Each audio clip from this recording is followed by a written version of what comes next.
ململانەکان بۆ شوێنگرتنەوەی خامنەی تون دەبێتەوە. میرحسێن موسەوی دەستنووسێکی خامنەی بڵاو دەکاتەوە. بڵاوبوونەوەی هەواڵی تێکچوونی ڕەوشی تەندروستی عەلی خامنەی ڕابەری کۆماری ئیسلامی ئێران و ڕاگررتنی چالاکیەکانی کە باڵاترین خاڵی دەسەڵاتە لەو وڵاتە لێکدانەوەی زۆری لێکەوتەوە و جارێکی دیکە گۆمی ململانەکانی نێوان دوو باڵی محافزکار و ڕیفۆرمخواز دەشڵەقێنێت. خامنەی کە ڕەنگە ئێستا کەوتە بێتە ڕیزبەندی یەکەمی لیستی دوژمنان و نارانی ئەمریکا بڵاوبوونەوەی هەر هەواڵێکی سەبارەت بە تەندروستی مای سەرنج و بایەخە بۆ واشنگتۆن. لەگەڵەوەشدا نارانی ناو سیستەمی کۆماری ئیسلامیش خۆیان ئامادە دەکەن بۆ کۆتایی دەسەڵاتی خۆی و بنەماڵەکەی. میرحسێن موسەوی یەکێک لە سەرکردەکانی بزوتنەوەی سەوز دەستنووسێکی بڵاو کردوتەوە کە ئاماژەیە بەوەی خامنەی 13 ساڵە ئامادەکاری دەکات بۆ ئەوەی موجتەبا خامنەی کوڕی دووەمی بکاتە جێگرەوەی خۆی. بۆیە موسەوی و ژمارێک لە سەرکردەکانی ڕیفۆرمخوازان داوایان کردووە ئەگەر خامنەی ئامانجی ئەو کارە نییە با بۆ جارێکیش بێت بە ئاشکرا ڕەتی بکاتەوە کە نایەوێت کوڕەکەی ببێتە جێگرەوە. لە هەواڵەکان وا بڵاوکرایەوە کە عەلی خامنەی تووشی کێشەی جیرانی ڕخۆڵە و کێشەی دڵی بووە و لەژێر چاودێری ورددایە. بەڵام میدیای فەرمی ئێران ئێوارەی شەممە 7 ئەیلولی ئەم ساڵ تۆمارێکیان بڵاو کردەوە کە گوایە بەشداری لە ڕێوڕەسمی چلەی ماتەمینی ئیمام حسێن لە تاران کردووە. بەپێی هەواڵی ڕۆژنامەی نیویۆرک تایمز تا ڕۆژی شەمەی ڕابردوو 7 ئەیلول عەلی خامنەی 11 ڕۆژ بووە لەژێر چاودێری پزیشکیدا بووە و سەرجەم کۆبوونەوەکانیشی لەگەڵ بەرپرسان ڕاگیراوە. خامنەی ماڵ ئاوایی لە کەسوکار دەکات.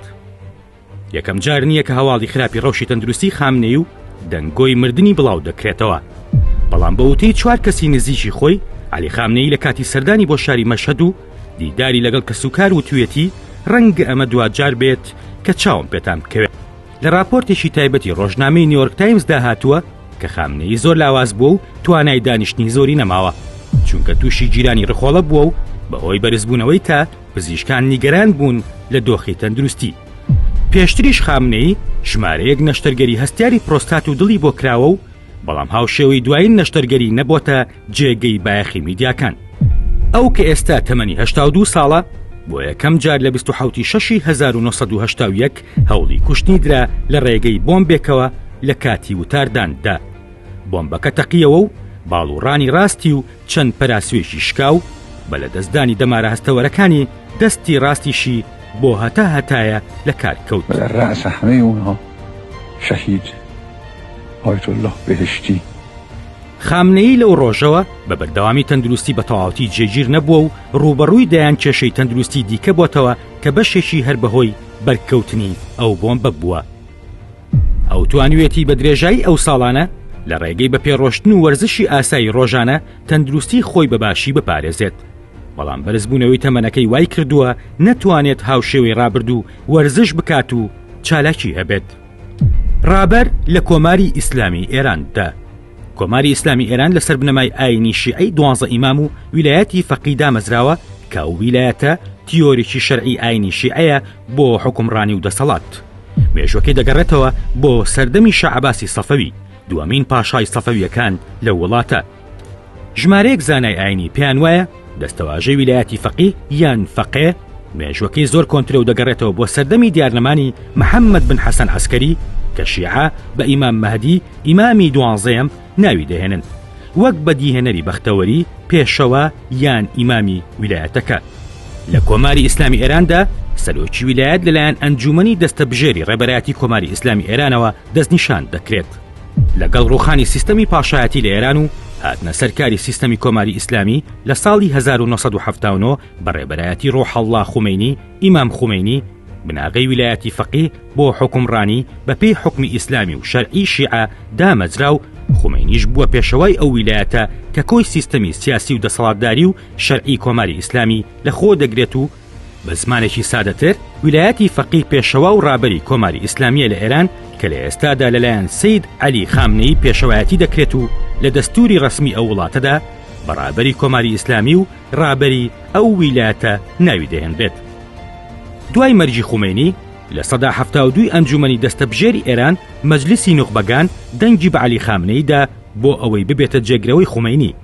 لە کاتێکدا بەپێی دەستوری ڕابردووی کۆماری ئیسلامی خامنەی مەرجی مەرجعیەت بوونی بۆ بەدەستەوەگرتنی ئەو پۆستە نەبووە، بەڵام دواتر ئەو مەرجە لە دەستوری نوێدا لابرا و دوای ڕاپرسی لەسەر دەستوری نوێ جارێکی دیکە لە ئەنجومەنی دەستەبژێری ئێران دەنگدان بۆ خامنەی کرایەوە کە ئەم جارەیان لە کۆی 64 ئەندامی ئەنجومەنەکە 6 کەسیان دەنگیان بە خامنەی دا و ڕێفراندۆمی ساڵی 1989 بووە مای خێر و بەهێزبوونی پێگەی سیاسی و دەسەڵاتی ئەو لە ئێراندا.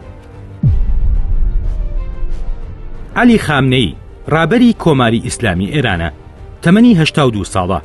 دوای خومینی ئەنجومەنی دەستەبژێر بەڕابەر هەڵی بژارد. لە 27 شەشی 1970 هەوڵی کوشتنی درا و دەستێکی لە کار کەوت. ئەمریکا سامانی خامنەی بە 90 ملیار دلار خەمڵاندووە، ڕابەر بەرزترین دەسەڵاتە لە کۆماری ئیسلامی ئێراندا. ململانەی خومینی و خامنەی نوێ. تەمەن و تەندروستی عەلی خامنەی وای کردووە زۆر جار باسی جێگرەوەی خامنەی بوروژەنرێت، چەند جارێکیش بەهۆی بڵاوبوونەوە هەڵواسینی وێنەی موجتەبا خامنەی کوڕی عەلی خامنەی بەیەکەوە لە تارانی پایتەختی ئێران گومانەکان بەهێزتر بوون لەسەر ئەوەی خامنەیەکی دیکە دەبێتە سێهەم ڕابەری کۆماری ئیسلامی لە ئێران. بڵاوبوونەوەی ئەو وێنانە و ئاشکراکردنی هەندێک بەڵگەنامە لەلایەن میر حسێن موسەوی لەسەر جێگرەوەی خامنەی ئاماژەن بۆ ئامادەکردنی موجتەبا خامنەی کە دوای باوکی ببێت بەڕابەر. پێشتر بەرپرسانی کۆماری ئیسلامی و ئیطلاعات ڕایان گەیاندبوو بڵاوبوونەوەی ئەو وێنە و پۆستەرانە کارێکی نەخوازراوی کۆمەڵێک فری و دراو بووە، لە بەرامبەردا کۆمەڵێک میدیا و ڕاگەیاندنی نزیک لە ڕیفۆرم خوازان بە بیانووی بڵاوبوونەوەی ئەو وێنە و پۆستەرانەوە پرسی جێگرەوەی خامنەیان وروژاند و ئاماژیان بە ناوی عەلی ئەکبەر ویلایەتی، حەسەن ڕۆحانی و حەسەن خومینی کوڕەزای دامەزرێنەری کۆماری ئیسلامی کردووە کە بەهێزترین بژاردن بۆ جێگرەوەی ڕابەر. بەپێی لێکۆڵینەوەکانی ڕیفۆرم خوازان ئەو سێ کەسە هەموو تایبەتمەندی و مەرجێشی یاسایی و دەستوریان هەیە، بەڵام موجتەبا خامنەی بە 53 ساڵ تەمەنەوە ئەو مەرجانەی تێدا نییە کە بیانەوێت بیکەن بە جێگرەوەی باوکی. میدیاکانی محافزکاران کە بە باڵی سەر بە خامنەی ئەژمار دەکرێن وەک وەڵامدانەوەیەک بۆ میدیای ڕیفۆرم خوازان ماوەیەکە پێشگیری ئایەتوڵڵا بۆ موجتەبا خامنەی بەکاردێنن کە ئەوەش مەرجێکی شەرعی سەرەکیە بۆ ئەوەی بتوانێت ببێتە جێگرەوەی باوکی. سامانی عەلی خامنەی چەندە؟ وەزارەتی گەنجینەی ئەمریکا سەرۆت و سامانی عەلی خامنەی بە زیاتر لە 90 ملیار دۆلار خەمڵاندووە کە بەشێشی بەهۆی سزاکانی واشنتۆن لەسەر تاران بلۆک کراوە و بەشێشی بەرچاوی ئەو سەرمایەیەش ڕاستەوخۆ لەلایەن موجتەبا خامنەی سەپەرشتی دەکرێت. واشنتۆن دەڵێت ئەگەرچی کوڕەکەی خامنەی هیچ پۆستێکی سیاسی لە ئێستای کۆماری ئیسلامی ئێراندا نییە، بەڵام توند و تۆڵترین پەیوەندی لەگەڵ سەرجەم دامەزراوەکانی سوپای پاسداران هەیە و خامنەی بەشێک لە ئەرکەکانی خۆی بۆ ڕێخستنی ئەو دامەزراوەیە ڕاددەستی ئەو کردووە.